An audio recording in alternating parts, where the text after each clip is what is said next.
akkas inshallah abbichuu fi alsiisiin harka wal fuudhanii kaleessa maal isiniin jedhan inshallah ni eeggamte abbichuu Sheek Muhammad bin Zayed jala sanniin lamaan waliif fidee akka bartee araarsu abdii qabna jenne akkas inshallah jarri lamaan harka wal fuudhanii jechuudha. Karaa eenyuutiin karaa Sheek Muhammad bin Zayed leencichaa Arabaa gooticha gaafa abbichuun cinqamee rakkate gartee abshir nafsiin jira jedhe natu siif jira yaa sanyii Bilaal ganda jagnoota ummata gaafa nuti gartee diin islaamummaa kana dhiinnee ofirraa darbine gartee akka kubbaatitti gara keessan darbine qilleensa gubbatti waan akkana jiru gaarii kana gartee qallabee fudhatee maasha Allah gadhaabee seenaa addunyaatiif rifuujii yookaan baqattoota eenyuuf maqaa rabbiitiif karaa rabbiitiin baqate warra gartee keessummeesse ummata kabajo abshir osoo hin jirru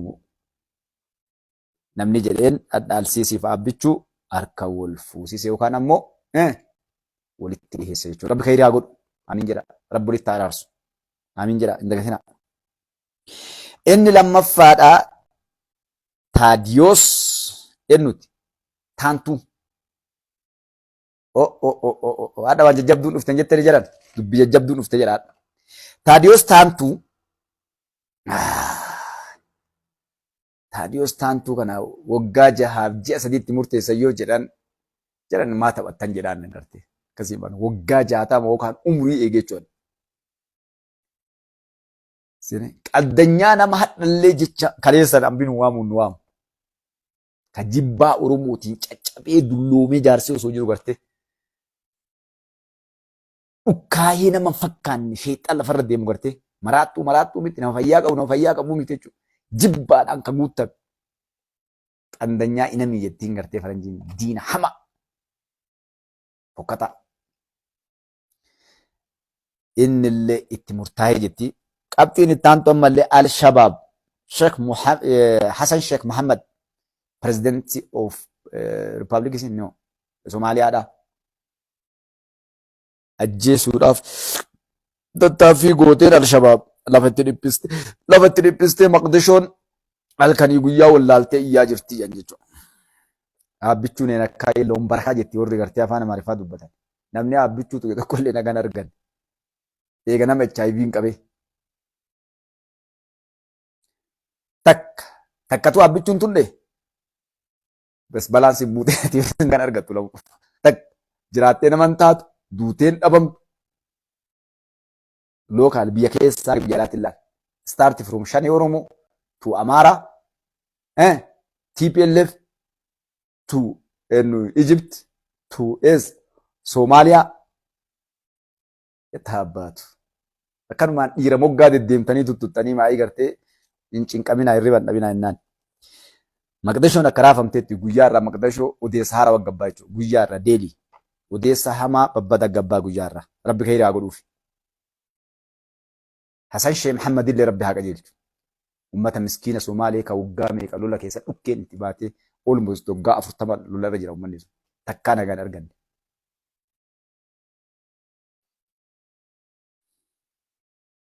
Eertiraallee gara wanni Itoophiyaatu hin jajjabdu bara. Asiyaasa morkiillee galgalaan waan jedhan dur. Arabni yoo kasaare deeyni Arabni yeroo kasaare galmee deeyni garagalchaa jedhan.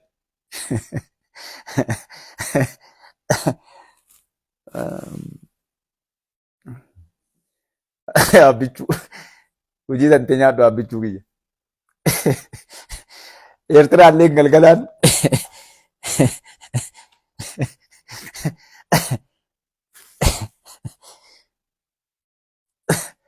gara nyaata asiyaasa morkii jaarsi.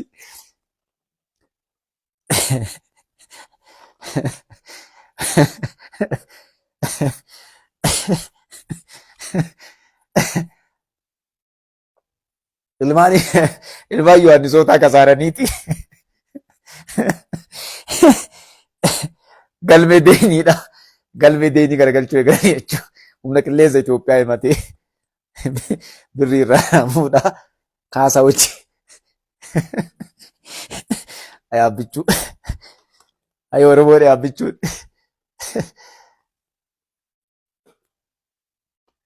inshallah waliin laalla beewamma dhiifama naa godha ta Eertiraa nama kofachiisti akkuma hanqalee yaabbichuu waliin qorsoo nyaatini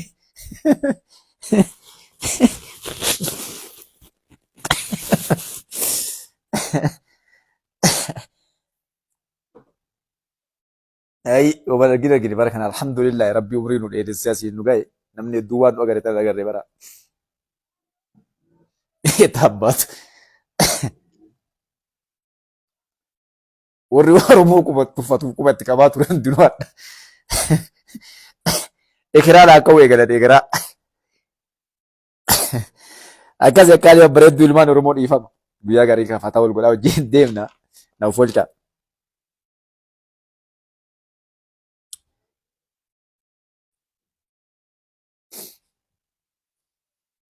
siisiin siisiin abbichuu 4 kiiloo baaseeti shani Oromootiif amaaraa achi midhanii osoo fiigu osoo fiigu abbichuu jala lafa yaadda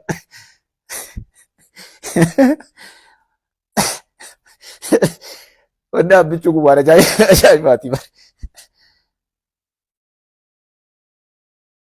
4 kiiloodhaa baasaa jedhee asiin karaa Somaalee karaa Suudaan Eertiraa Jibuutii daangaa kanarra naannayaa ture hadha ammoo abbichuu gad jedhee harka fuudhee jechuu waan godhu qabu namni osoo silaa bira jedhatee lola hon dhiiftanii jedhanii gaafatan sila lolee balleessan jettu eessaa harka fuute jedhaniin sila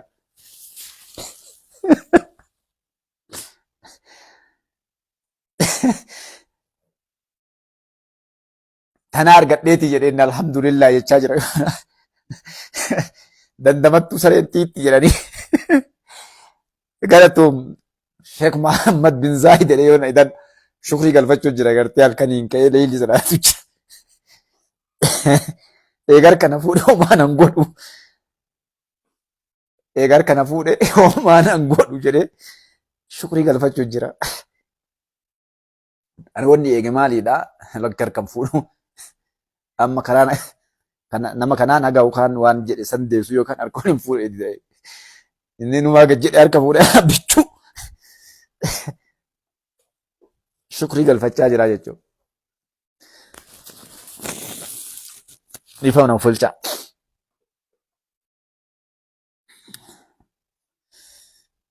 Maaliif hin taatu akkas malee nima jira kaa tuttuqaa ilaaluun beektaa leencatti bu'anii yeroo garii yeroo inni nama muddamsiise horwaatan aboosara hojii leenci nama nyaatu jedhan leencoon namatti dhufe marga lafaa cirtee aboosara ittee darbitaadhaan dhala dhugaan beennu hadiisa Oromooti. Maaliif leenci gosa aboosara dur namni gartee adamseedhaan leenca nama jalaa dhiyeessee gandoo iseen aduu gostara seenee jedhan achirraa ka'ee gosan hin nyaatu leenci jedhanii akkas ta'e jechuudha.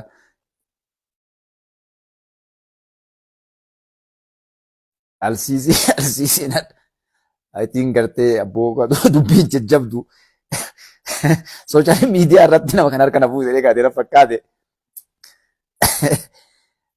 dhaadatee barkalee gartee jagni isa malee hin jiru jettaa baatu yoo Itoophiyaa gadi diiguutti hin galuu jedhee beektee Itoophiyaa diigee dhabamsiisu malee yoo kan dhaadachaa ture. Inkasii rabbi nagaa godhu alsiisii fi abbichuun harka ol fuudhanii karaa harka ol fuudhanii karaa Sheek Mahammad bin Zaayid jechuudha. Rabbi khayrii haa godhu. Rabbi dhugaallee haa godhu. Rabbi karaa ragaa haa fitu. Maaliif akkanumaan gartee kalee utaalan malee silaa siisiin bartee barachuu qaba. Inni akkuma gaafuma Lasiifaa gaafuma Dargiifaa horiira ijaaraa ture Itoophiyaan akka isiin gartee kan nagaan arganne waggaa meeqa ijaaraa ture Eertiraa fottossee wayyaanii aangoo irra baasee shaneetiin na tana gartee qallabee waggaa meeqaan irratti maal godhee mataa akkasii waliin nu dha'a ture jechuudha. Akka durii amala gowwaati leencaa waliin dhufe adda. Hin nyaadhan nyaattan. Qabeenya meeqa baasee uummanni isaatu itti ka'ee siisii maal dalagaa jirta jedhanii. Abbuu maal dalaguu jirta. gartee namni ati lolaa dhabamsiisaa jettu bishaan sii deebisa jettu guyyaa irraa teknoolojii haaraa biyya guddatte wajjin bakka siisiin kan dheengadda waan nama harka fuuse maali beektu dheengadda hojii kan dhaabbichuun bakka dhaqee hundattuu namni jalaa ol ka'ee gartee waa'ee isaa dubbata achi dhaabbatee Puutiin Itoophiyaa nama fiduu qabnu finnee jedhe gartee ammoo dhaabbatee gara Biriksitti yeroo finnu biyyoota finne keessa Itoophiyaan biyya Biriksitti dabalamuu qabdu keessaa tokko finne yeroo barbaachisaa murteessaa biyya murteessituu finnee jedheen jechuudha. Biyyi kadhaabii addunyaa guutuu baroora Itoophiyaa dura dhaabbatu siisii qofa siisiin antuuta bishaan bu'ee gartanii antuunni bishaan yoo bu'ee gana deebi'a siisiin karaamaan irraa kaatee daaraa ta'ee karaa gartee culug yeroo abbichuun culug godhu hantuuta gana deebi'e gartee hantuuta bishaan bu'ee bishaan keessa bu'e ta'e. Karaamaa irraa ka'ee bara. Siisii miti warri biyya guurdatee amma abbichuu bira beektaa warri teknooloojiin taphatu kaleessa gartee gurguddaa mul'atu guutuun waadhaa. Namni hunduu yeroo ol seenu illee abbichuu laala gartee namni ijji. Rabbiin namaa kennaa beektanii. Gaachina kabajaa maaliif yoo ati haqa daladde dhugaa daladde akka abbichuu baradhaadha namni gartee kabajaa barbaaddan kun baallama rabbi seenee jechuudha. Adila ta'etu waan daladdu hunda keessatti ni kabajamta ni jaalatamta jechuudha ni sodaatamtallee.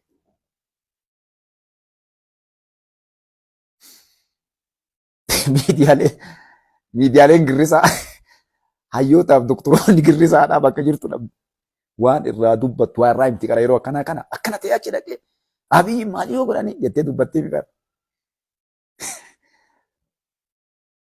Siisiin qallabaa dhaqee. Saree taggartanii duttee saree yeroo garii yoo umriin irraa deemee dulloomte jalaaf afuuf duraan dutti. Duuba nafuur irraa ba'a jechuudha. Akkas ta'e miidiyaalee girrisaan Oromootiif Amaaraa doktora Piroofeesarri Oromoo Amaaraa akkas ta'e takka sagalee illee hin jirtu maaliif dutuu dadhaban iyyaa dhaqanii. Siisiin kana argaa bes alhamdulillah yetin naa jechuun jira yoo ta'u yeta baatu. Maaliif abbichuun nama gartee yoo aare keessa hin deebine yookaan gartee inni maaliif meeshaa asii guuranii eerpoortii Sumaalee qabatee abbichuu akkas godhe. Teknoolojii akkanaa fide yeroo jedhe siisiin yoomuma dhabama. Akka Israa'eel amma gartee hogganoota Hamaasiitiif hogganoota Hizbollaadhaa mana keessatti gartee dimbuusanitti Misaa'elli dhufe yoo jedhan siisiin sireetti yoo hojii lafa janna dabarsaadhee harka nurra dhabaa bulan. Guyyuu kaaganu as gubbaa ta'e inni as yoo Araboonni ammoo wanni si rabbi balleesse miidiyaa warra waan gaarii himu siisitti. Namni meeshaa Itoophiyaan hidhatte teknoolojii Itoophiyaa harkaa qabdu nu dura dursee takka takkatti gosa dandeettii isaa fageenya inni deemu waan inni balleessu danda'u siisitti musa. Siisiin ifachaa dhaqee hidhuu eegale jechuudha. Abdulfattaa siisiin hidhuu eegale. Ni dabdeef hayyoonni piroofeesaroonni jeneraalonni isaa guutuun. Ati meeshaa maa barbaaddee nuuf hin guyyuu? Ati maa biyya kan siisiin farda yaabbatee gulufuu eegale guyyuu gartee xiyyaara gara Chaayinaa deemtu gara Turkii garagalche. Ordogaan itti gartee. Inni dagatee akka gartee Ordogaan isaa gartee diina walitti ta'an. Gama kalee ajjeese Ordogaan gaafa inni Mahammad Mursii ajjeesu nama mujrima irraati bannamti jiru wallaahi. Fir'oon as dhiyaatu miti. Galtuu zaalima wallaahi nama Mahammad Mursii fakkaatu diini gartee uummanni Filisxeemii obboleewwan kenna lamuun tuqaman jedhe yeroo kanatti ciriinnate inni sanyii Yahudaati beektanii siisiin. Mahammad Mursiin tokko biyyi teenna shari'aan bultii jedhama achi diinii quraanaatiin biyya musliimaati. Yeroo san gartee kiniinii liqimsee akka ergamtoonni teenna tun gartee ganda namaa dhaqxee kiniinii liqimsitutti yeroo san gartee itti gargale. Ajajaa waraanaa godhee shuumee inni filee gartee. Gantuun ima ganamti baay'ee. Hattummaa hin salphinne akka isaa kana jechuudha. Soo kanaaf gartee dhaadannaa kalee dhaadate abbichuun hin dhaadanne bara. Takka Ijiptiin balleessinaa akkana goonaa akka kizarraa fi amma akkana sin goonaa yoo sin loluu dadhabne akkana goonaa asiin dhufnaan jenne takka. Abboon hin tuqinaa ta'a nagaa karaa nagaa waliin haasofnu bishaan hidhaa jirra homaa isin irraa hin qabne biyyee teenya qabachuun mirga keenya. Kan ragaa deemaan bichuun gartee. Yoo diddanii dhuftan ammoo nuti inni gartee kabaja akka gaarii isin keessummeessinee isin galchinaa deema. Akka gaariitti. Akka gaariitti. Nama keessummeessuu beekna akka gaarii kabajaadhaan isin keessummeessinee isin galchina agar bedhees. Nu akkana qabnaa meeshaa akkanaa qabnaa isin balleessinaa akkana goonaa mi'a amma koottaa takkaan jenna. Hadha osoo abbichuun akka jedhee isa harka fuudhee silaa hin saalfannaa abbichuun hin saalfannaa jechuudha. Siisiin baallama meeqa uummataa seene ol fiigee gaffiigee ganda meeqa walitti oofee maqaa isa. Hadha kunoo gad jedhee abbichuu jalatti gartee gad jedhee kophee dhungatee jechuudha. Rabbi nagaa haa godhu. Kanallee agaruma keessaa ba'a. As caalaa waan biraan eeginaa bal'innaa waan irra haasamee dhufuu deemu harka fuudhuun duuba maaltu jira inshaAllah yeroo wanni hundinuu gabbaate isin hin kenna jechuudha. Harka fuudhuu qofaa miti wanni. Dubbiin jajjabdu. Maaliif siisiin Arab Imireetii jalaa ka'uu hin danda'u. Arab Imireetii jechuun isin namni tapha seetanii beektan. Amma gara biyya guddattee biraa fiiguu irra addunyaan guutuun gara Arab Imireetii fiigdi. Maaliif Hashan Sheekh Muhammad bin Zaayid nama taphaan seenaa isin. Uummanni kun waggaa 60-50 yoo keessatti jechuudha. Lafa daaraa addunyaa keessaa tokkoffaa godhan jechuudha. Deenaa wakkatti waa dalagan beekan gara deeman beekan hadha meeshaan isaan oomishan kalolaa jechuu jirti addunyaan. Ichi boqqolloo kaaddarachatti qorxuun jechuu jirti biyyi guddatte. Wanni jajjaba. Mataa qaqqabee dalageeti. Qamisii warra godhatu osoo jedhani qamisii jalaa waan jajjabdu ba'u jira. Hin taphatta. Rabbiin waan ol fuune gad deebifnaa waan gad deebifne ol fuunaa jedhe. Zabanni amma zabana wanni gadii ol ka'u jirtu wanni olii gabbuu jirtu. Uf hin dagatina. Qabxii itti aanus ni dabra inshaAllah.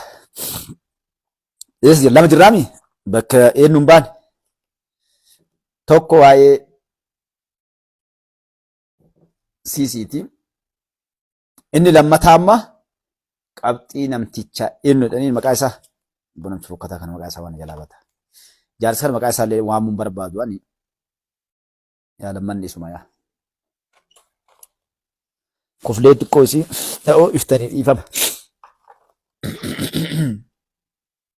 Qabxiin lammataa Taadiyoos Taantuu. Wanti jimaan inni warra kibbaa kana Taadiyoos Taantuu. Taadiyoos Taantuudhaa sabaaf sablammootaaf Oromoo akka malee jaalata. Seenaa jaraa babbareedduu himuuf halkanii guyyaa jaalala Oromootiin machaa jechuudha. Kanaaf hidhame. Jaarsi kuni waan inni haasa'u laallee gubannee garaan nu gubatee jiran. Isin beektanii jaarsan? Nama martuu ni beektanii? Isin garsiisure? Nama martuu beektu? Taadiyoos Taantuu. Warra afaan Amaariffaa beeku malee namni kennan beeku yoo ammas gubbaffaa ittoo murteessaniif argee beeke malee. Isaan marroo wal fakkaatti. Isa jedha marroo jedha. Eenyu maqaan isaa Zammana Kaaseefaa. Ammallee naa hima maqaan isaa hojiin jalaallee tokko kaayoon jalaallee tokko Oromoon kan dargaggeessi innaa xafaalleen jedhanii deema warri kunneen. Facebook kana gubbaan ciisoo nan barbaannaan dhufu didaayyee. Isin martuu beektan na fakkaate namni suuraa isaa qabdan ol darbaa jiran. Akka malee bareeda jaarsi. Ni bareeda. Akkuma marroon bareedu bareeda. Haasofni isaallee akkuma marrooti. Tokko kan sanyii tokko bara. Kaayoon jalaa tokko. Marroon fa'aan garaagarummaan marroon fa'a jeedala hoolaa keessa galtu. An Oromoodha jedha afaan Oromoo dubbateedhaan. Afaan Oromoo dubbatanii isaan Oromoo jedhanii deeman. Wal qoode uummanni.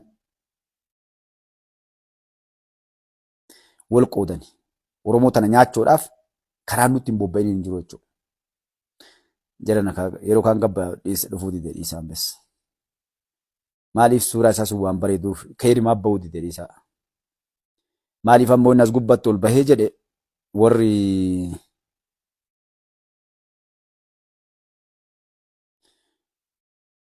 warri isaa kun gartee isaan sababaniiti Facebook kana irratti cufuun ni mala. Sagaleen hin jiru. Abdulqaadir Abdulbaarii sagaleen hin jiru. Rabbi khayrii haa godhu. Jara sagaleen jirti. Duuba jaarsi Taadiyoos Taantuu Oromoo arrabsuun beekama. Oromoo qeequun beekama. Xiqqeessuun arrabaa bara ni jira arrabaa. Namni diqqeessu Oromoodhaa Oromoo amaaruuf ta'e caalaa namni Oromoo diqqeessu hin jiru. Oromoo amma namni isin baratanii namni haga Oromoo amaaruuf ta'e Oromoo diqqeessa addunyaa kana gubbaan jiru. Akkasuma bara gantuu yoo si gante sinan biftu sin baraartu.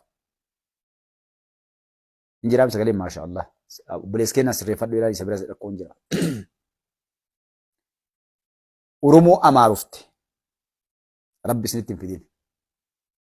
Maal barana waan nu gooteen agarree sin jedhan. Waggaa jaan kana waan nu gooteen agarree Oromoon Amaarufte. Piiphii jetti bira piiphii. Piiphii. Bilxiginnaa jetti bar xiqqoo si bira. Piiphii. Piiphii jechaa dhattee piiphii. Rifatinaa kaawwarri bilxiginnaa keessa eenyu. Bilxiginnaa jechaa baatanii abdachaatanii. Badhaa inni rifatinaa dogongoruu warra dogongoree jechaan jiran. Warra dogongoree, warra sobamee, warra dagamee karaa bade. Takkattiin namni 240 keessaa 19 deebi'e. Bismillahirrahmanirrahim. Maanootu kee yeroo garii bakka hin taane irra ejjadhe takkattiin keessaa yaa'e namni rifatinaa abshiru. Dhiifama isinii goonee qaata warra dogongoreen jechuutti hin jiru. Yeroo baatan ilmaan Oromoo garuma yeroo lafaa baatan yeroo lafaa ba'u ilmi namaa karaa gartee yeroo irra deemtan karaan kun karaa gaariidha na baasaa ilaaladha. Takkatti ilaalfii 15 deebi'ee gaamma 100 deebuu deema. Yataabbaatu. Abshiru.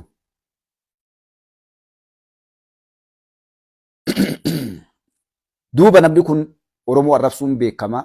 Kana qofaa miti maqaa warri taayitaa gubbaa jiru Oromoo ta'eef qeeqa raayyaa ittisa biyyaa diqqeessu warra gartee raayyaa ittisa biyyaatiin waraana ABO jedhu jechuudha. Waraana Oromoo illee jennee bara. Waraana OLF warra jedhuun. Diqqeenna raayyaa ittisa biyyaa maqaa balleessuu icciitii jedha waa hedduu dalagaa ture jaarsii awwaalee gara isinii gabaabsaa waa afuriin himatamee sadiin itti murtaa'ee ammoo ka ajaa'ibaa wayiiti jaarsi. Akka gaariitti gartee marfee waraantee warri gartee bishaan nama naqu sun. Ni beektanii warra sana. Yaad bagur tokko 18 baay'ee 18 baay'ee abba maal 18 naa katabu na jajjabeessita qaata 211 deebi'e.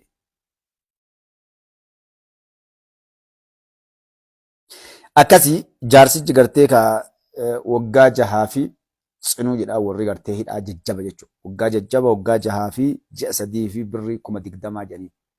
Manni murtii kun illee yeroo gadii nama aarsa mana murtii kun illee. Umrii ilaalanii jaarsa kan akkanatti diskaawuntii godhanii immoo ilaalcha godhanii immoo umrii ilaalanii ilaalcha godhanii immoo badiin dalageetu agasi.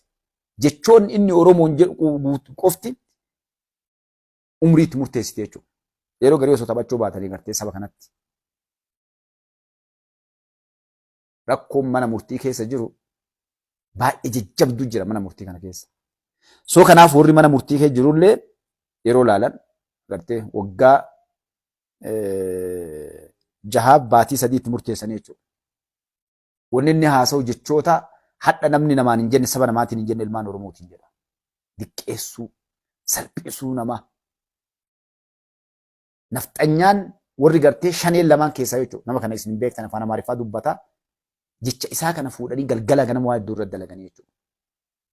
Kanaaf nigaa uummanni Oromoo ilmaan Oromoo keessaa irra namaa taruu beeknaanu itti manii dhugaa jirtu ittiin deebiin janiillee osoo beeksisanii waa inni dalagisan dhiifama godhaniif illee gadhiisanii irra kaa'an. Nu amma isa hidhanii dararanii cafaqanii yookaan waa godhanii fannisanii homaa irraa argan. Ilmaan Oromoo irra namaa taruun beekamna jechuudha. Dhima godhamaaf illee gartee itti murtaa'ee laallamee gadhiifama. Garuu namni irraa barachuu qaba. Wanni inni dalage silaa osoo inni nama jabaa dardaraadha ta'ee nama gartee umrii isaa onnaa ta'u taate nama gartee kun hidhaa miti waan biraatti murteessan jechuudha. Irraa haa baratu. Maaliif isaaf miti kun amma lixeennuu gartee afaan qabrii jira. Galuu malee homaa nafne. Hojii isaatiin waliin dhufuu malee homaa nafne jechuudha. Garuu wanni inni dalage seenaa sabaa gana gahu, uummata gana gahu, uummata hadha biyya tana jijjiire kana maqaballeessii hamtuu irratti dalage jechuudha. Karaa kanaan isaa kana irratti inshallah na uffolcha warri nu gabaabseettan inshallah isin gabaabsee hunda godhaa. Warri jarjartan deemtanii boruuf iftaan caqasuu dandeettan inshallah. Namoonni jaratan maaliif as gubbaa yeroo dhufnu oduu niwusii bakka biraatti yoo argattan. Dhaamsa hedduu walirraa dabarsuu bakka tana dhufnaa jechuudha. Isin gabaabsa inshallah ammoo. Akkasii naa rifatinaa. Besa duddan nu kuteetta rifatinaa. Baatanii yeroo feetan deebitanii caqasuu dandeettanii jechuudha. Warroonni kunniin isa qofaa miti namoota hedduu jira. Adda sooshaal miidiyaan tole mootummaan kun waan dalaguutuu isaa keessattuu warroota gartee saba irratti keessaa ilmaan Oromoo diqqeessuudhaaf 24 hours dalagantu jiran ammallee jaarsa tortoraa kanaa miti. Hedduun isaanii warra dalagaa jiran waan hedduutu deemaa jira saba kana irratti. Uummanni Oromoo uummata guddaadha. Saba namni gartee kara deemtuun qubatti qabduu miti. Sagaxeen gartee haraqee dhuddee sakkartee fi maxxeen ganda namaa dhufte saba hagana ga'u saba guddaa kana quba qabanii yeroo isaan tonna godhani irraa barsiisuu qaba mootummaan kun.